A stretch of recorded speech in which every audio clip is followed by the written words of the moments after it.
ವೈದೇಹಿ, ಯೋಚನೆ ಮಾಡಬೇಡಮ್ಮ. ವಸುಧಾನ ರಾಘವ ಮದುವೆ ಆಗ್ತಾನೆ.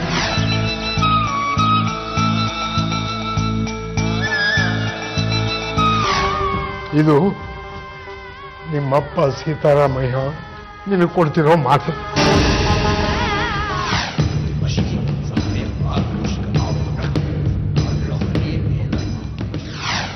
ಹಲೋ, ಸೀತಾರಾಮಯ್ಯನ ಮನೆ ಬೆಳಗ್ತಿರೋ ಮಗಳಿಗೆ ನನ್ನ ನಮಸ್ಕಾರಗಳು.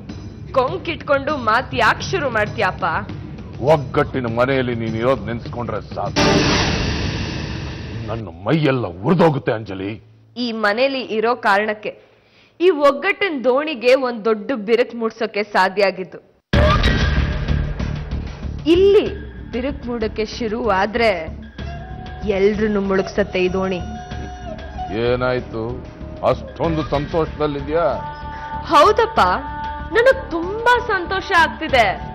ಯಾಕಂದ್ರೆ ಎಲ್ಲಾನು ನಾವ್ ಅಂದ್ಕೊಂಡ ಹಾಗೇ ನಡೀತಿದೆ. ಶುರು ಆದಾಗ ನಮ್ಗೆ ಒಳ್ಳೇದಾಗುವಾಗ ಕಾಣುತ್ತೆ, ಕೊನೆಗೆ ನಮ್ಮ ಶತ್ರುಗಳಿಗೆ ಒಳ್ಳೇದ್ ಮಾಡಿ ಹೋಗುತ್ತೆ. ಅದೇ ತಾನೇ ನಮ್ಮ ಹಣೆ ಬರಹ. ಅಪ್ಪ, ನಾವ್ ನೆಗೆಟಿವ್ ಆಗಿ ಯೋಚನೆ ಮಾಡ್ಬೇಕಾಗಿರೋದು ಬೇರೆಯವ್ರ ಬಗ್ಗೆನೇ ಹೊರತು ನಮ್ ಬಗ್ಗೆ ಅಲ್ಲ. ಸರಿ, ಏನಾಯ್ತು ಹೇಳು. ನಿನ್ನ ಪರಮ ಶತ್ರು ಸೀತಾರಾಮಯ್ಯನ್ ಮಗಳು ವೈದೇಹಿ ವಿಷ ಕುಡಿದು ಆಸ್ಪತ್ರೆಗೆ ಸೇರಿದಾಳೆ. ವಿಷ ಕುಡಿಯೋಕೆ ಅಂತದ್ ಅವಳಿಗೇನಾಗಿತ್ತು? ಅವಳಿಗಲ್ಲ, ಅವಳು ಗಂಡನಿಗೆ ವಸುದನ್ನ ರಾಘವನ್ ಜೊತೆ ಕೊಟ್ಟು ಮದುವೆ ಮಾಡ್ಬೇಕು ಅನ್ನೋ ಆಸೆ ಇತ್ತು. ಆ ಕಾರಣಕ್ಕೆ ಅವನು ವಿಷ ಕುಡಿಯೋ ನಾಟಕ ಆಡ್ದ. ಆದ್ರೆ ಕ್ಲೈಮ್ಯಾಕ್ಸ್ ಅಲ್ಲಿ ವೈದೇಹಿನೇ ವಿಷ ಕುಡಿಯೋ ಹಾಗಾಯ್ತು. ಅಂದ್ರೆ ರಾಘವನಿಗೆ ವಸುದನ ತಂದ್ಕೋತೀನಿ ಅಂತ ಸೀತಾರಾಮಯ್ಯ ತನ್ನ ಮಗಳಿಗೆ ಮಾತು ಕೊಟ್ಟಿದ್ದಾಯ್ತು. ಅದರಿಂದ ಆ ಸಂಸಾರ ಎಲ್ಲಮ್ಮ ಮುಳುಗತ್ತೆ. ಮನೆ ಮನಸ್ಸುಗಳ ಮಧ್ಯೆ ಮನಸ್ತಾಪಗಳು ಶುರು ಆಗತ್ತೆ. ಯಾಕಂದ್ರೆ ರಾಘವ ನಿಜವಾದ ಗಾಯತ್ರಿನ ಪ್ರೀತಿಸ್ತಾ ಇದ್ದಾನೆ. ತಾತ ತನ್ನ ಮಗಳಿಗೆ ಕೊಟ್ಟು ಮಾತನ್ನ ಮೊಮ್ಮಗ ವಿರೋಧಿಸ್ತಾನೆ. ಅವನ ಮಾತಿಗೆ ಅವ್ರ ಅಪ್ಪ ಅಮ್ಮ ಫುಲ್ ಸಪೋರ್ಟ್ ಮಾಡ್ತಾರೆ. ತಾತ ತನ್ನ ಮಾತೆ ನಡಿಬೇಕು ಅಂತ ಹಠ ಮಾಡ್ತಾನೆ. ಮುಂದೆ ಜಗಳ ಬಿರುಕು ಎಲ್ಲ ಶುರು ಆಯ್ತಲ್ಲ. ಹುಚ್ಚು ಪ್ರೀತಿಗೆ ದೊಡ್ಡವ್ರ ಮಾತು ಕೇಳೋ ಸಹನೆ ಇರಲ್ಲ. ತಾನು ಪ್ರೀತಿಸಿದ ಹೃದಯಕ್ಕೋಸ್ಕರ ಹೆತ್ತವ್ರನ್ನೇ ಕೊಚ್ಚೋ ರೊಚ್ಚಿರುತ್ತೆ. ಅಂತೂ ನಮ್ಮ ಸೇಡಿನ ಪಾಲಿಗೆ ಇದೊಂದು ಶುಭಾರಂಭ. ಅಲ್ಲಿ ಏನ್ ನಡೀತಿದೆ ಅಂತ ನನಗ್ ತಿಳಿಸ್ತಿರೋ ಮಗಳೇ. 100%. ಈಗ ಬಾಲಕೃಷ್ಣನ್ ಪಕ್ಕ ನಿಂತ್ಕೊಂಡು ಬೆಂಕಿ ಹಾಕ್ತೀನಿ, ಹಾಗೆ ರಾಘವನ್ ಪಕ್ಕನೂ ನಿಂತ್ಕೊಂಡು ಗಾಳಿ ಬೀಸ್ತೀನಿ. ಇದ್ರ ಮಧ್ಯೆ ಏನೇ ಆದ್ರೂ ಆ ಹುಡುಗಿ ರಾಘವನ್ ಕೈ ಹಿಡಿದು ಆ ಮನೆ ಸೇರ್ದೇ ಇರೋ ಹಾಗೆ ನೋಡ್ಕೋ. ಅದು ಈ ಜನ್ಮದಲ್ಲಿ ಸಾಧ್ಯ ಇಲ್ಲಪ್ಪ. ಸರಿ, ನಾನು ಇರ್ತೀನಿ. ಈ ಮನೆ ಸೊಸೆಯಾಗಿ ಅವ್ರ ದುಃಖದಲ್ಲಿ ಪಾಲ್ಗೊಳ್ಳೋದು ನನ್ನ ಆದ್ಯ ಕರ್ತವ್ಯ ಅಲ್ವಾ? ಬಾಯ್.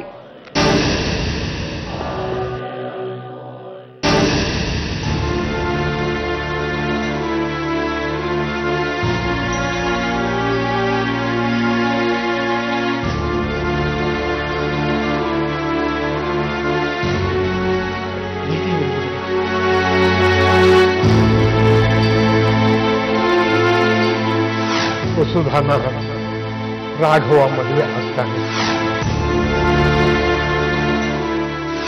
ಕೀರ್ತಿ ನನ್ನ ಹೆಂಡತಿಯಾಗಿ, ಈ ಮನೆ ಸೊಸೆಯಾಗಿ, ನನ್ನ ಬಾಳ್ ಸಂಗಾತಿಯಾಗಿದ್ರೆ ಮಾತ್ರ ನನ್ನ ಜೀವನ. ಆಗ್ಲಿಲ್ಲ ಅಂದ್ರೆ ನಾನು ನನ್ನ ಪ್ರಾಣನೇ ಕಳ್ಕೊತೀನಿ.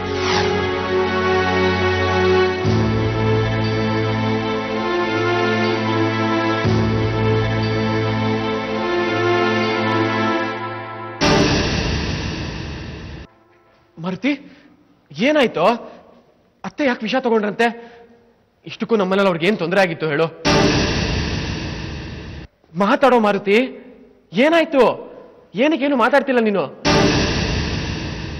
ಮಾರುತಿ ಹೇಳು.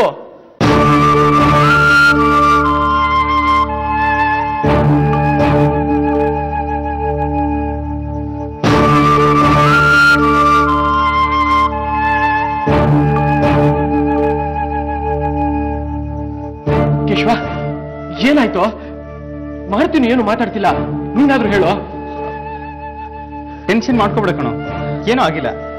ನೋಡು, ಕೆಲವೊಂದ್ಸತಿ ನಾವೇನೇನೋ ಅನ್ಕೋತೀವಿ, ಅದಿನ್ನೇನೋ ಆಗ್ಬಿಡುತ್ತೆ. ನೀನು ಒಳಗಡೆ ಹೋಗಿ ಅತ್ತೆಗೆ ಧೈರ್ಯ ಹೋಗು. ಅದ್ ಸರಿ, ನೀನ್ ಯಾಕೆ ಒಂಥರ ಮಾತಾಡ್ತಿದ್ಯಾ? ಅತ್ತೆ ಔಟ್ ಆಫ್ ಡೇಂಜರ್ ತಾನೆ? ರಾಘವ, ಡೇಂಜರ್ ಸರ್ಕಲ್ ನಲ್ಲಿ ಯಾವಾಗ ಯಾರು ಇರ್ತಾರೆ ಅಂತ ಹೇಳಕ್ಕಾಗಲ್ಲ ಕಣ. ನೀನು ಒಳಗಡೆ ಹೋಗು, ಎಲ್ಲ ನಿನ್ಗೆ ಅರ್ಥ ಆಗಲ್ಲ.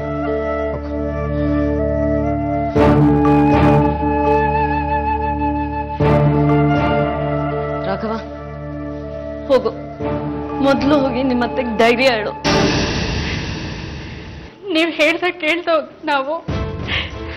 ನಮ್ಗೊಂದ್ ಮಾತು ಹೇಳ್ದೆ ಯಾಕೆ ಹೀಗೆ ಮಾಡ್ಕೊಂಡ್ರಿ ಅಂತ ಕೇಳು. ನೋಡು, ನಿಮಗೆ ಹೇಗ್ ಬೇಕು, ನಿಮ್ಮ ಆಸೆ ಏನಿದೆಯೋ ಹಾಗೆ ನಡ್ಕೊಂತೀನಿ ಅಂತ ಅವ್ರಿಗೆ ಸಮಾಧಾನ ಮಾಡು. ನಿಮಗೆ ಏನ್ ಬೇಕಾದ್ರೂ ಮಾಡ್ತೀನಿ ಅಂತ ಪ್ರಾಮಿಸ್ ಮಾಡು. ಅದ್ರಲ್ಲಿ ಪ್ರಾಮಿಸ್ ಮಾಡೋದೇನಿದ್ಯಮ್ಮ? ಇಡೀ ಮನೆಯವ್ರು ಅದೇ ರೀತಿ ತಾನೇ ನಡ್ಕೊಳ್ಳೋದು. ನಮ್ಮನೇಲಿ ಅತ್ತೆ ಮಾತಕ್ಕೆ ತಾನೇ ಪ್ರಾಮುಖ್ಯತೆ. ಇದು ಗೊತ್ತಿರೋ ವಿಷಯನೇ ಅಲ್ವಮ್ಮ? ಕೆಲವೊಂದ್ಸಲ ಗೊತ್ತಿರೋ ವಿಷಯನೂ ಆಗಾಗ ಗೊತ್ತಾಗಿಸ್ತಾ ಇರ್ಬೇಕಾಗುತ್ತಪ್ಪ. ಹೋಗಿ ಅತ್ತೆ ಹತ್ರ ಮಾತಾಡು. ಅಲ್ಲ, ಅತ್ತೆ ಯಾಕೆ ಈ ರೀತಿ ಎಲ್ಲ ಮಾಡ್ಕೊಳಕ್ ಹೋದ್ರು? ರಾಘವ, ಆ ಪ್ರಶ್ನೆಗಳೇನು ಕೇಳಬೇಡ. ಈಗ ಮೊದಲು ಹೋಗಿ ವೈದ್ಯನ್ ಮಾತಾಡ್ಸು. ನೋಡು, ನಾವು ಅವಳನ್ನ ಮಾತಾಡ್ಸಿದ್ರೆ ಅವಳಿಗೆ ಸಮಾಧಾನ ಆಗುತ್ತೆ. ಆದ್ರೆ ನೀನ್ ಮಾತಾಡ್ಸಿದ್ರೆ ಸಮಾಧಾನ ಜೊತೆ ಸಂತೋಷನೂ ಆಗುತ್ತೆ. ಹೋಗು, ಮಾತಾಡ್ಸೋಗು.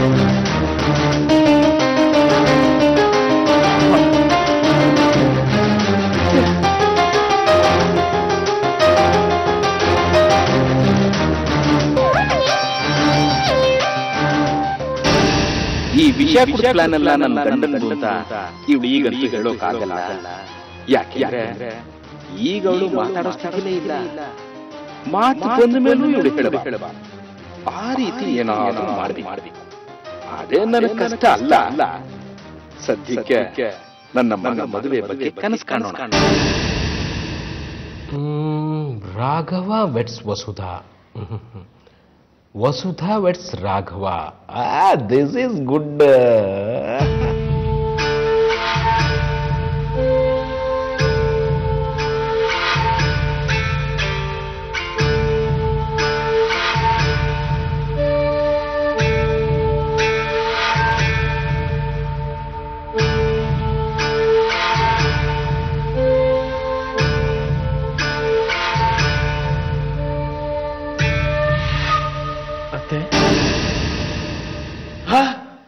ರಾಘವ, ನನ್ ಕಂದ, ನನ್ನ ಬಂದೇ ಬಿಟ್ಟಿಯನಪ್ಪ.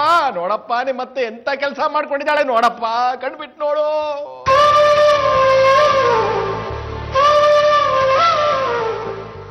ಅಲ್ಲ ಅತ್ತೆ, ನೀವ್ ಯಾಕೆ ರೀತಿ ಮಾಡ್ಕೊಳಕ್ ಹೋದ್ರಿ? ಅಯ್ಯೋ ವೈ, ಇನ್ 3 ದಿವಸ ನೀನ್ ಮಾತಾಡಬಾರ್ದು ಅಂತ ಡಾಕ್ಟ್ರೇ ಹೇಳಿರೋವಾಗ ಮತ್ತೆ ಮಾತಾಡೋ ಪ್ರಯತ್ನ ಯಾಕೆ ಮಾಡ್ತೀಯಾ?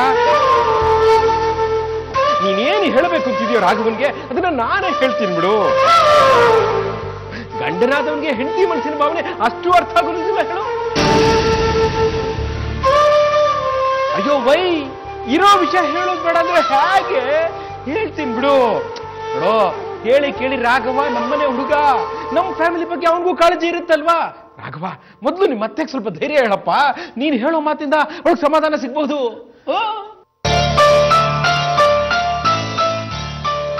ಅತ್ತೆ, ವಿಷಯ ಯಾವುದೇ ಆಗಿರ್ಲಿ, ಅದು ನಮ್ಮ ಕುಟುಂಬದಲ್ಲಿ ಮಾತಲ್ಲೇ ಮುಗ್ದು ಹೋಗುತ್ತೆ. ಹೀಗಿರುವಾಗ ನೀವು ವಿಷ ಕುಡಿಯೋ ಅಗತ್ಯ ಏನಿತ್ತು? ಈ ಮನೇಲಿ ಹಿರಿತಲೆಯಿಂದ ಹಿಡಿದು ಕಿರಿತಲೆ ತನಕ ನಿಮ್ ವಿರುದ್ಧ ಯಾರು ಯಾವತ್ತೂ ನಡ್ಕೊಂಡೋರಿಲ್ಲ.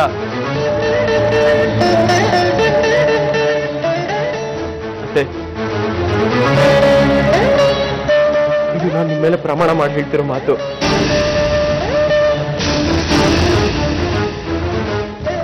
ನಿಮ್ ಆಸೆ ಹೇಗಿದೆಯೋ ಹಾಗೆ ನಡ್ಕೋತೀನಿ. ನಿಮ್ಗೋಸ್ಕರ ಏನ್ ಬೇಕಾದ್ರೂ ಮಾಡ್ತೀನಿ. ಇದು ಬಾಯಿ ಮಾತು ಹೇಳ್ತಿರೋ ಮಾತಲ್ಲ ಅತ್ತೆ, ನಿಮ್ಮೆಲ್ಲ ಆಣೆ ಮಾಡಿ ಹೇಳ್ತಿರೋ ಮಾತು. ಹರಿದು ಹೋಯಿತೆ ಬದುಕು,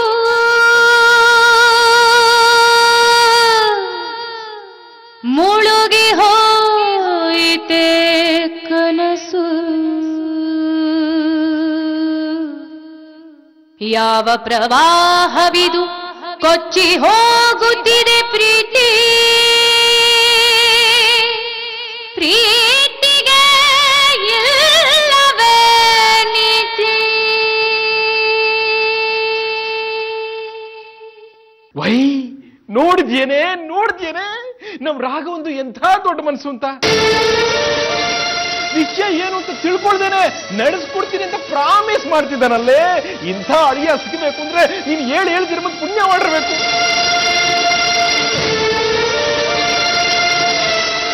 ಅತ್ತೆ, ಯಾಕೆ ಈ ರೀತಿ ಕಣ್ಣೀರು ಹಾಕ್ತಿದ್ದೀರಾ? ಈ ಮನೇಲಿ ಆನಂದಕ್ಕೆ ಅವಕಾಶ ಇದೆಯೇ ಹೊರತು ನೋವುಗಲ್ಲ ಅತ್ತೆ. ನೀವು ಅಂದ್ಕೊಂಡಿದ್ದು ಆಗಲ್ಲ ಅಂತ ಯಾರಾದ್ರೂ ಹೇಳಿದ್ರೆ ನನಗೆ ಹೇಳಿ, ನಾನು ಅವ್ರು ಕನ್ವಿನ್ಸ್ ಮಾಡಿ ಒಪ್ಪಿಸ್ತೀನಿ. ಒಪ್ಕೋಬೇಕಾಗಿರೋದು ನೀನಪ್ಪ ರಾಘವ. ನಾನು ಈಗಾಗಲೇ ಒಪ್ಕೊಂಡಿದ್ದೀನಿ ಅಂತ ಆಣೆ ಮಾಡಾಯ್ತಲ್ಲ ಮಾವ.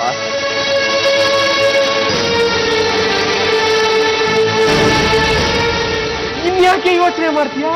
ನಿನ್ನ ಆಸೆ ಈಡೇರ್ತಲ್ಲ. ರಾಘವನೇ ಮದುವೆಗೆ ಒಪ್ಪಿದ್ದೀನಿ ಅಂದ್ಮೇಲೆ ಕತೆ ಮುಗಿದೋಯ್ತು. ಅಯ್ಯೋ, ವಸು ತನ್ನ ಮದುವೆ ಆಗ್ತೀನಿ ಅಂತ ರಾಘವನೇ ಹೇಳ್ತಿದ್ದಾನೆ. ನಿನ್ ಮನ್ಸಲ್ಲೂ ಅದೇ ಆಸೆ ಇರ್ಬೇಕಾದ್ರೆ ಅದನ್ನ ನಿರಾಕರಿಸೋಕೆ ಇವನಿಂದ ಹೇಗೆ ಸಾಧ್ಯ?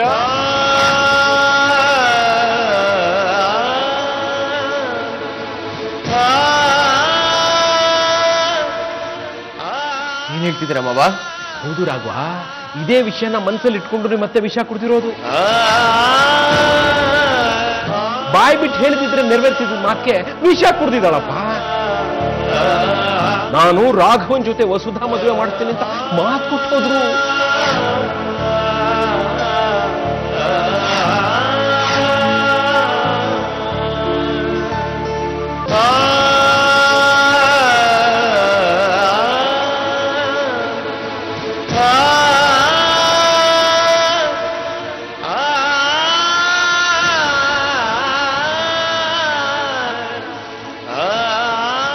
ದದ್ದಿ, ಎಲ್ಲಾ ಕಡೆಯಿಂದ ಗ್ರೀನ್ ಸಿಗ್ನಲ್ ಸಿಕ್ಕಾಯ್ತಲ್ಲೇ. ಇನ್ನಾದ್ರೂ ನೀನ್ ಅಳುಮುಖ ಬದಲಾಯಿಸ್ಕೊಂಡು ಸ್ಮೈಲ್ ಕೊಡೆ.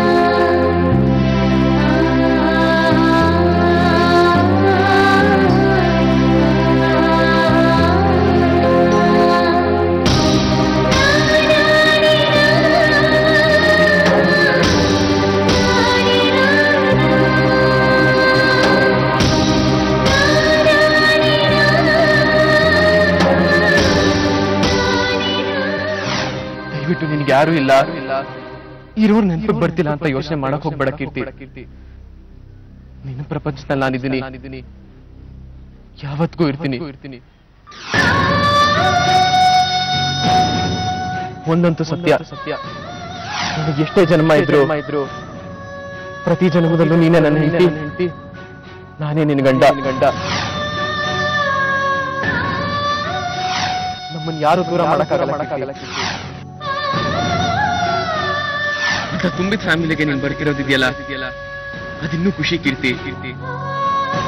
ಇರೋ ಪ್ರೀತಿ ಒಗ್ಗಟ್ಟನ್ನ ಅಪ್ಗ್ರೇಡ್ ಮಾಡೋ ತಾಕತ್ತು ನಿನಗಿದೆ.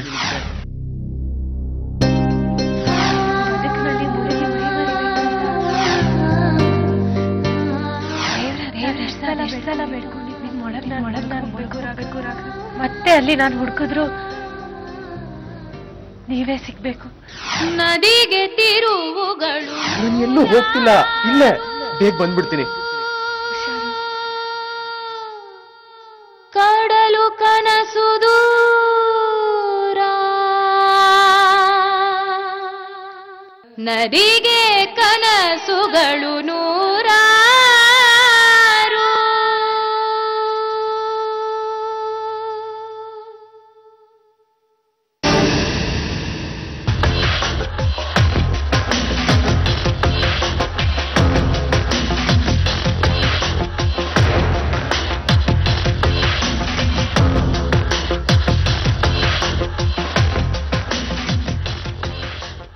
ಇದೇನ್ ರಾಘವ, ಹೀಗಾಗೋಯ್ತು? ನಿನ್ ಮನ್ಸಿಗೆ ಎಷ್ಟು ನೋವು ಆಗ್ತಿರತ್ತೆ ಅಂತ ನನಗ್ ಗೊತ್ತು. ನಿಮ್ಮತ್ತೆ ವಿಷ ಕುಡಿದಿದ್ದಕ್ಕಿಂತ ಹೆಚ್ಚಾಗಿ ನಿನಗ್ ಸಂಕಟ ಆಗ್ತಿರೋದು ನನಗ್ ಅರ್ಥ ಆಗತ್ತೆ ರಾಘವ. ನಿನಗೆ ಹೀಗಾಗ್ಬಾರ್ದಾಗಿತ್ತು. ಅಲ್ಲಿ ನೀನ್ ಮನ್ಸ್ ಕೊಟ್ಟೋಳಿದಾಳೆ, ಆದ್ರೆ ಇಲ್ಲಿ ನೀನ್ ಮಾತ್ ಕೊಟ್ಟಿದ್ಯಲ್ಲಪ್ಪ. ನೀನ್ ಒಬ್ನೇ ಅಲ್ಲ, ನಿಮ್ ತಾತನೂ ಮಾತು ಕೊಟ್ಬಿಟ್ಟಿದ್ದಾರೆ. ನೀನು ಮತ್ತೆ ಕೀರ್ತಿ ಹೇಳ್ ಮಾಡಿಸಿದ ಜೋಡಿ ಅಂತ ನಾನೇ ಹೇಳಿದ್ದೆ. ಆದ್ರೆ ಈಗ ನೀನು ಮತ್ತೆ ವಸುಧಾ, ನನಗದನ್ನ ಕಲ್ಪಿಸ್ಕೊಳ್ಳೋಕ್ಕೂ ಆಗ್ತಿಲ್ಲ ರಾಘವ.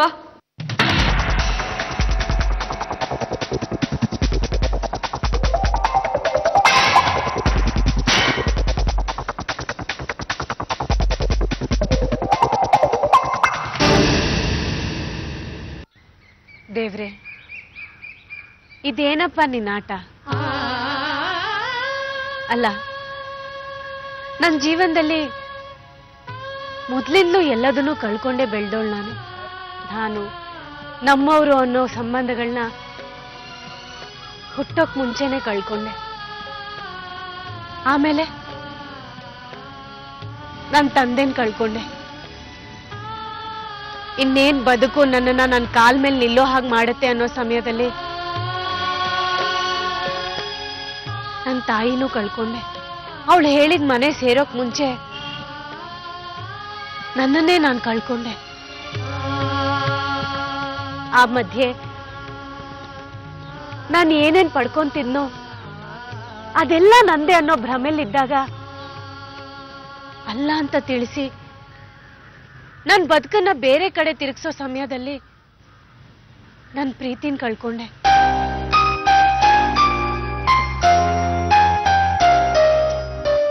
ಈ ಲೌಕಿಕ ಬದುಕೇ ಬೇಡ ಅಂತ ಹೊರಟಾಗ ನಿಂದು ಬೇರೆನೆ ಆಟ ಶುರುವಾಯ್ತು.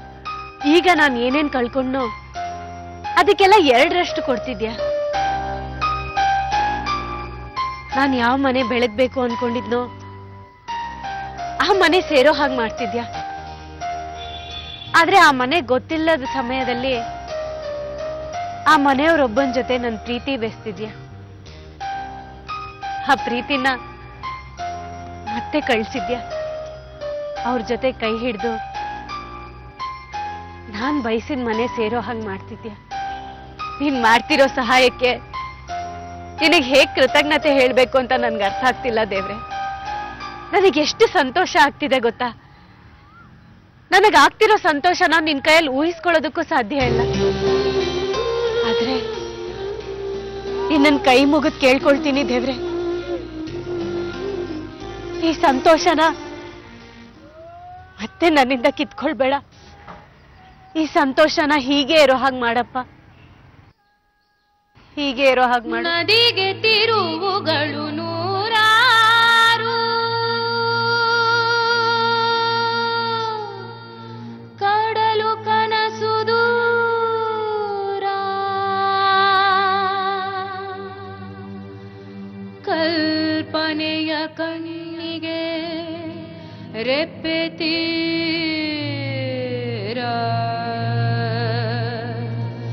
ನದಿಗೆ ಕನಸುಗಳು ನೂರಾರು.